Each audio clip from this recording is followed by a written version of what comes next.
one manni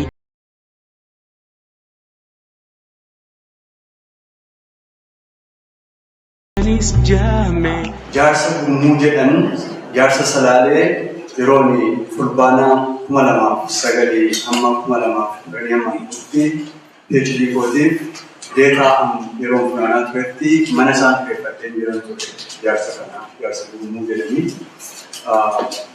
bara umurii isaa waggaa 78 dhiifama jaarsi kun qaroon qabanii ammoo sammuu isaanii qaroo. Obbo Gurmuun ganama yeroo ka'u mana nagadaa qabanii baanichi jala taa'u mana baanii ijoolleen beeksituu keessatti ala taa'u ani yeroo bira darbu dubbiseetti goree dubbiseerra fudheetan darbaa deebisanii nagaatiin gadi nagaatiin bahin gandannan jedhu baadiyyaan dhaqee eegee jechaadha isaaniitiin gadi salaalee keessa. Jaarsi kun maallaan jedhu yeroo maraa jirtu kam jirtu afo yeroon jedhu jirra ammoo mana hin jirru ala hin jirru naan jedhu jaarsi kun. Mana hin jirru ala hin jirru. Manni kun maal? Alli kun maal? Jaarsi hojmana naa kennan jechuudha kan itti yaadu. Deetaan funaanee ragaan funaanee baay'een isaa waan kanaan fakkaata. Mana hin jirru ala hin jirru kanatti yoon beeku faaruu manni Oromoo Gullallee yeroo Finfinnee irraa buqqa'ee gaara ba'ee ce'ee bakka amma jirutti yoo godaanu waa'ee hafee kun hafee sun hafee reerri nutti hafee seerri nutti hafee dheedhi nutti hafee kana faarsaa ilmaan isaa cobsaa yeroo qe'ee isaanii irraa bakka itti annuuraman bakka itti qarree isaanii buufatan bakka itti saduu awwaallatan irraa naannoo Arkiiloo jedhu kanarraa naannoo hora dhaqaa beekama Mangistii jedhu kanarraa naannoo Filhaa jedhu ammaa kana naannoo Finfinnee irraa hora Finfinnee irraa bakka Finfinnee irraa naannoo Hurufa Boombii irraa bakka Jaamaa kanarraa yeroo buqqa'an isa kana walaloodhaanitu yookaan immoo faaruudhaanitu galmeessan seenaan amma danda'an tufaa munaafaan hoogganamanii falman lolanii yeroo hin taanetti yeroo walisoonis 1876tti cabu cufaa jalan bulaa yaaleencha Gullallee dursuma abdanne tufaa yaalmuunaa jedhanii isaanis abdii kutatanii warri Laammoo eenyuufaa warri kun achi yeroo gaara bahan akkana jedhan Inxooxxoorra koranii caffee ilaaluun hafee Hurufa Boombii irratti jaalallee yaasuun hafee horaa dhakaa araaraa jaarsummaa taa'uun hafee oddoo daalattii irratti yaadeen Gullallee hafee gafarsatti darbanii quraan cabsachuun hafee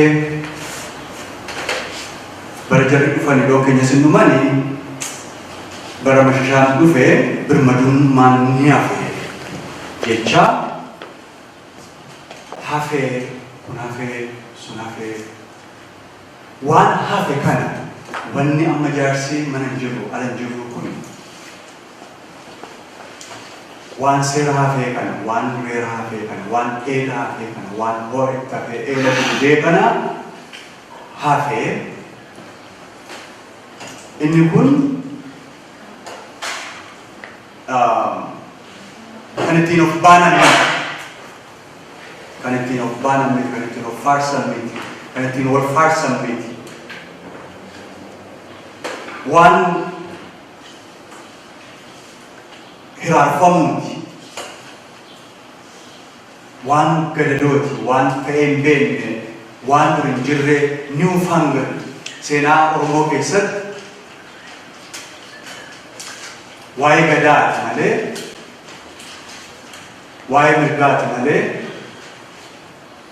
waa'ee horuuti, waa'ee dheekkifachuuti, waa'ee moosifachuuti, waa'ee wal faarsuuti, biyya faarsuuti malee, waan gadadoo akkasii, waan gadi ta'ee hin beeku yeroo sanaa qabee garuu waa'ee nostalgic waan ta'e, waan hafe, waan darbe kana akkaataa sanatti dhalootatti ilaa yeroo akkasii waan akkasii ta'ee gadoo baafachuun, gumaa baasuun, sunqee keenya, ta'een keenya achi ture, dachiin keenya achi ture, awwaallee akaakilee abaakilee keenyaan lafa sanaa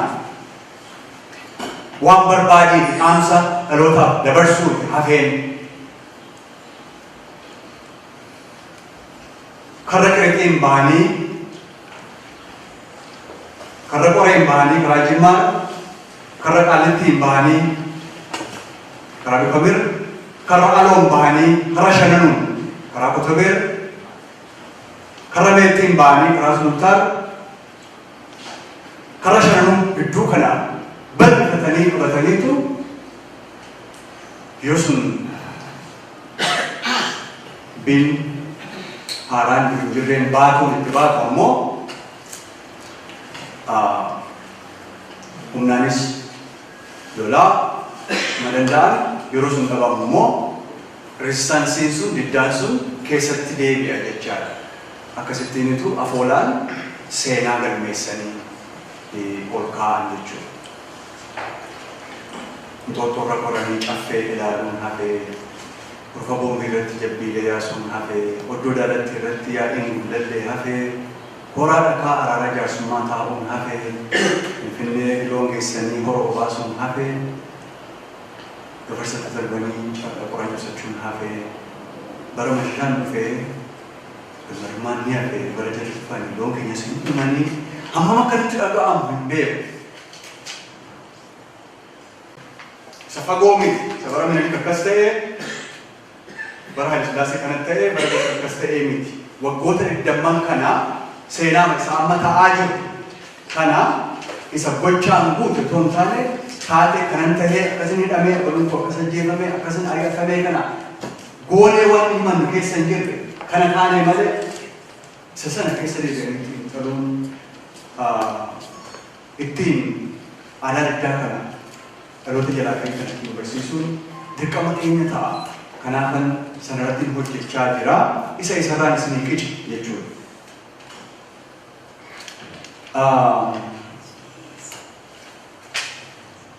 Mee hima gabaabaa tokkotiin isinitti himaa waan jaarsoliin natti himan.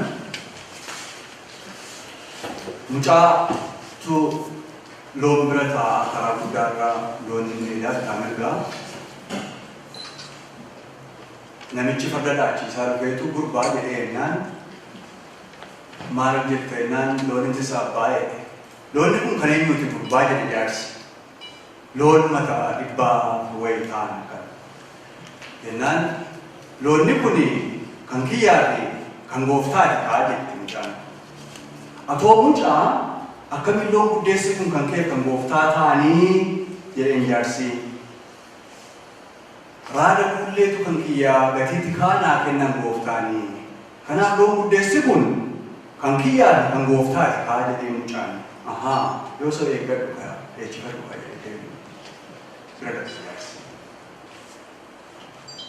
Maal akkasin hubattanii hin beeku.